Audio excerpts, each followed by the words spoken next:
Good morning everyone. আজকে আবারও একটা ডেলি ব্লগ নিয়ে এসেছি। এর আগের ব্লগে বলেছিলাম যে মা গেছে মামার বাড়ি, তো আজকে হচ্ছে সোমবার। আর এদিকে দেখো সকাল সকাল আমি উঠে সমস্ত কাজকর্মগুলো সেরে নিয়ে ঠাকুর পুজো দেবো, সেই জন্য আমি ফুল তুলছি। তো আগের দিনেও আমি অনেক কিছু ফুল তুলেছিলাম, ঠাকুর পুজো সবই দেখিয়েছিলাম। আর ফুল তুলতে তুলতে বারবার দেখছিলাম মেঘটা কি সুন্দর করেছে, তাই আমি একটু ভিডিও করে নিলাম। আর এদিকে তো খুব গরম পড়েছে। যাই হোক, গরমের মধ্যেও আর গরমে কিন্তু একদম বেলা অবধি শুয়ে থাকতে মন হয় না। সোনার তো মর্নিং স্কুল চলে তখন তো সকালে উঠতেই হয়। আর মর্নিং স্কুল যেদিন না থাকে সেদিন একটু বেলা করে ওঠা হয়। তো যাই হোক, আজকে যেমন মা নেই সেই জন্য অনেকটাই সকালে উঠেছি। তো সকালবেলায় উঠে দেখছি আকাশটা বেশ সুন্দর করেছে, তো সেই জন্য একটু ভিডিও করে নিচ্ছি। এদিকে আমার ফুল তোলাও কমপ্লিট হয়ে গেছে, প্রচুর ধুতরো ফুল পেয়েছি। আর আজকে যেহেতু সোমবার, আমি তো ভীষণ খুশি হয়ে গেছি ধুতরো ফুল দেখে।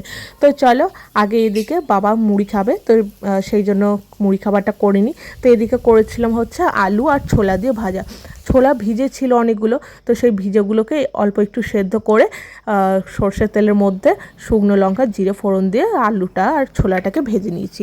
এদিকে দেখো বর যাবে ডিউটি, তো সেই জন্য ও খেয়ে যাবে। তোর জন্য বানিয়েছি ভাত, আলু সেদ্ধ, আর বানিয়েছি গোল গোল আলু ভাজা, আর অল্প একটু পোস্ত করে দিয়েছিলাম। আমাদের হবে ঝিঙে পোস্ত। আর বর যেহেতু খুব একটা ঝিঙে পোস্ত ভালোবাসে না, সেই জন্য ওকে বানিয়ে দিয়েছিলাম অল্প করে একটু আলু পোস্ত। আমার রান্না বান্না কমপ্লিট করা হয়ে গেছে। এদিকে বর যাবে শিবের মাথায় জল ঢালতে, সেই জন্য আমি ওকে সব কিছু রেডি করে দিচ্ছিলাম। ফুল, দুধ, ধূপকাঠি, এই সব কিছু দিয়ে ওকে রেডি করে দিচ্ছিলাম। ও আগে জল ঢেলে আসবে, তারপর খাবার খাবে। তো রান্নাটা আমি আগেই কমপ্লিট করে নিয়েছি। বর শিবের মাথায় জল ঢেলে চলে এসেছে, এখন আমি ওকে খেতে দিয়েছি। তো বলেইছিলাম যে কি কি রান্না করেছি দেখিয়েছিলাম। যখন ওর ভাতটা বানিয়েছিলাম অল্প করে একটু ডাল দিয়ে দিয়েছিলাম, তো ভাত আর ডালে মিক্সড করে। আর আছে আলু সেদ্ধ, গোল গোল আলু ভাজা, আর অল্প একটু আলু পোস্ত। এখন আমাদের এদিকে বসিয়েছি ঝিঙে পোস্ত। বর খুব একটা ঝিঙে পোস্ত ভালোবাসে না, সেই জন্য আমরা বানাবো ঝিঙে আর আলু দিয়ে অল্প একটু পোস্ত। আর এদিকে আমাদের রয়েছে মাছ ভাজা। তো আমাদের ওই মানে আমি, বাবা আর ছেলে, আমরা তিনজন খাবো দিনের বেলায়, তো সেই জন্য বানিয়েছি ভাত, আলু সেদ্ধ, গোল গোল আলু ভাজা, ঝিঙে আলু পোস্ত আর মাছ ভাজা। কে খায়? ফর্ক দিয়ে কে মাছ খায় আমায় বল এবার তুই, কে মাছ খায় ফর্ক দিয়ে? কি অবস্থা, আমি বেছে দিই দে। ক্রিস্পি ক্রিস্পি, ঠিক আছে। এটা কাঁচা মনে হচ্ছে, কিন্তু এটা মাছ। করো। এই তোর, এই যে তুই এইভাবে শুয়ে শুয়ে হোমওয়ার্কগুলো করছিস সেইটাই দেখাচ্ছি। এইভাবে কে হোমওয়ার্ক করে বল আমায়? আমি করি। তাহলে কর। ইরেজার ইরেজার বক্সেই আছে। নেই। ঠিক আছে, দেখছি। আছে, আমি দেখেছি, তুই ঠিক করে দেখ। তো কোথায় গেল? এই তো এখানে।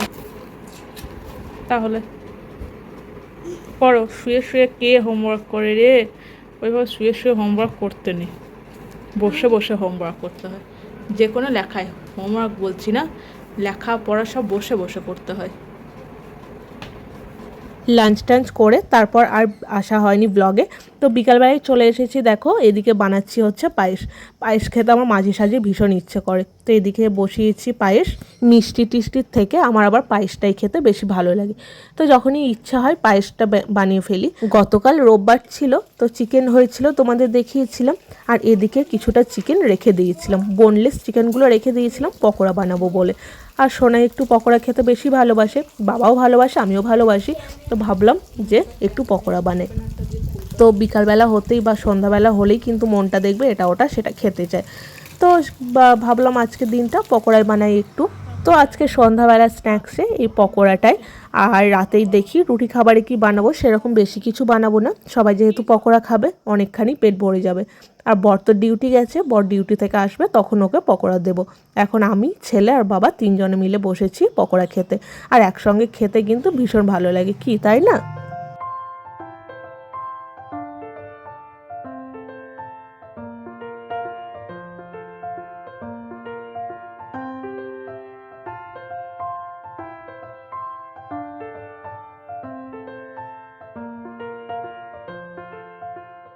এখন রাত 9টা মতো বাজে। এদিকে আমার রুটি করাও কমপ্লিট হয়ে গেছে।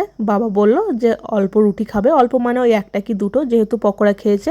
আর এদিকে বরের জন্য রুটি বানিয়েছে, আর আমি কিছু খাবো না, এই গরমে কিচ্ছু খেতে ইচ্ছে করছে না।